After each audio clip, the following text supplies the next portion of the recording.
Bonjour chers amis. Aujourd'hui on va dans une région que j'apprécie particulièrement qui est la Bourgogne. Et en Bourgogne, j'ai choisi pour vous un vin du Mâconnais.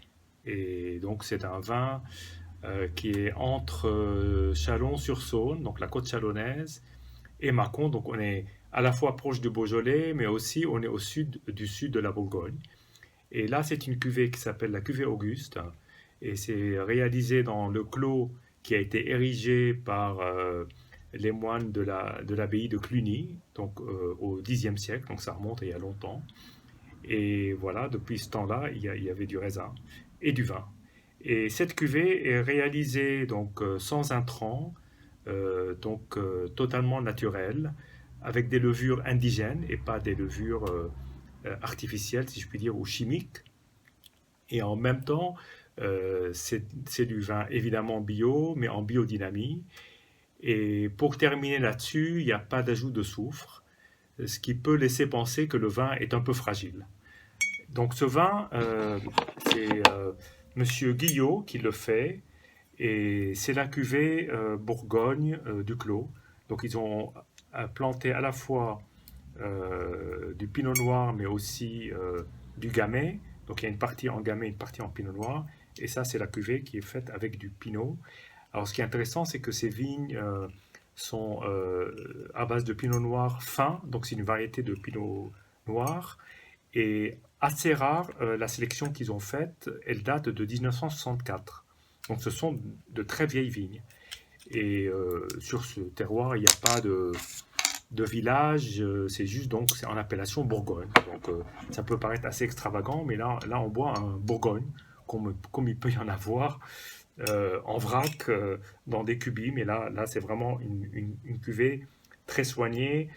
Euh, donc nous allons déguster ensemble ce vin, et voilà, bon, au bout de 5 ans, ou 4 ans plutôt, ce qu'il en est. Alors, euh,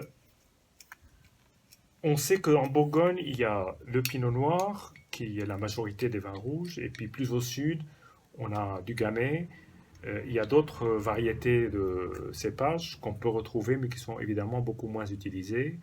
Je parle des rouges, mais en blanc, évidemment, le cépage roi, c'est le chardonnay, mais aussi on trouve la ligotée et quelques autres variétés de pinot, comme le pinot blanc. Donc nous allons goûter cette cuvée de Bourgogne. Alors, commençons par la robe. Ben, une robe assez évoluée en fait, hein. Pour un vin de 2015, je suis assez surpris. Alors, évidemment, la robe est claire, brillante. Le vin n'est pas filtré et on ne voit pas de dépôt. En tout cas, on en verra probablement plus on s'approche du fond de la bouteille. Mais c'est déjà tuilé. Quand je dis tuilé, c'est-à-dire un peu orangé. Donc c'est pas rouge, rouge vif. Voilà. Évidemment, on voit le fond du verre comme dans tout Bourgogne de Pinot Noir qui se respecte. Alors on est au premier nez, ce que je dissocie souvent le premier du second nez. Les premiers arômes qu'on a avant agitation,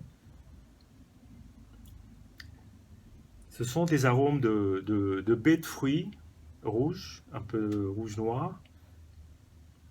Et ce côté légèrement fumé. Alors le vin a un tout petit peu un côté encore un peu réduit parce que je viens de l'ouvrir là. Mais déjà le nez exhale des senteurs assez sympathiques. C'est un très beau parfum, vraiment. Alors après, agitation,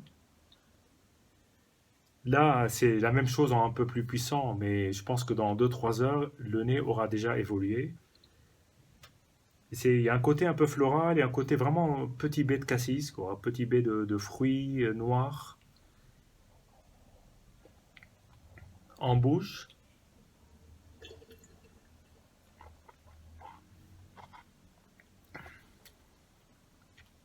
Hein. Là, vraiment, on est dans la Bourgogne, quoi. Vraiment moi, ce que j'apprécie dans le vin de Bourgogne, c'est ce côté terreux.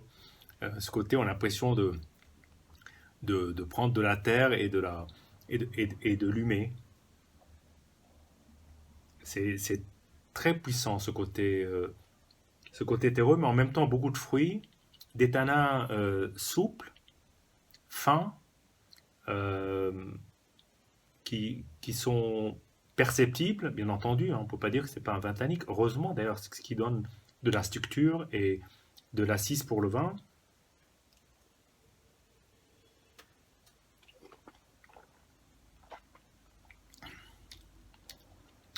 C'est c'est délicieux en bouche. C'est un côté bonbon anglais et un côté euh, en même temps plaisant, le côté plaisant du bonbon anglais et le côté, je dirais, rustique, sans être négatif, hein, le côté rustique de la terre. Et c'est vraiment un beau vin. Là, on est vraiment en Bourgogne et j'aurais pas pensé qu'un vin autant au sud et tout proche du Beaujolais puisse être aussi agréable à boire. Voilà, santé. Voici de nouveau avec le Bourgogne Cuvée Auguste de Julien Guillot 2015. Donc 1 heure et demie après ouverture. Comme c'est un vin nature, le vin a besoin d'être aéré et on verra ce que ça donne au moment de la dégustation, mais a priori, j'ai toujours constaté que plus les vins étaient naturels et plus ils avaient besoin d'une aération, au moins en bouteille, pendant 1, 2 heures, ça leur fait pas de mal. Voilà, donc je me suis servi d'ores et déjà un petit verre. Bon, l'arôme n'a pas changé. Au niveau des arômes, le côté réduit a disparu. Ce côté un peu, pas désagréable, mais le côté un peu renfermé. Et là, on a un vrai bouquet complet. Et le côté fleuri est puissant. J'aime bien ce côté fleuri. Et évidemment, ce côté terre que je pourrais presque reconnaître à l'aveugle d'un Bourgogne en général. Et il y a cette espèce pas compoté, mais de baies de fruits, de petits fruits, assez puissantes. Alors là, il y a moins de différence entre le premier nez et le deuxième nez, parce que comme le vin est assez aéré, finalement, ben, il n'a plus besoin d'être agité. Mais on va quand même l'agiter pour essayer de faire ressortir le côté un tout petit peu que des gens pourraient euh, qualifier d'alcool. On dit souvent de phénol, parce que justement, il y a plus on le secoue, plus le côté volatile ressort du vin. Et c'est normal, hein, c'est pas un défaut. Hein. C'est la plupart des vins font ça.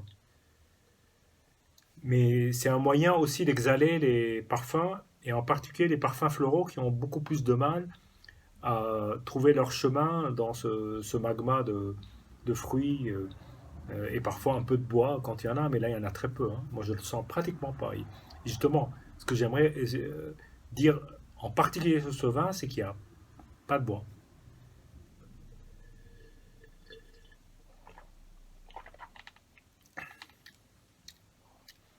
Beaucoup plus fruité maintenant, avec un côté très légèrement caramélisé, très très légèrement, mais c'est vraiment le fruit, la terre. On a l'impression on est en liaison directe avec le fruit, comme si on croquait du fruit. C'est très très direct.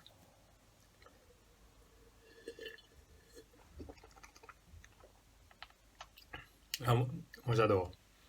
Et il y a un côté un tout petit peu, ce côté fumé qui ressort, qui rappelle une sorte, pas d'encens, mais quelque chose de plus doux.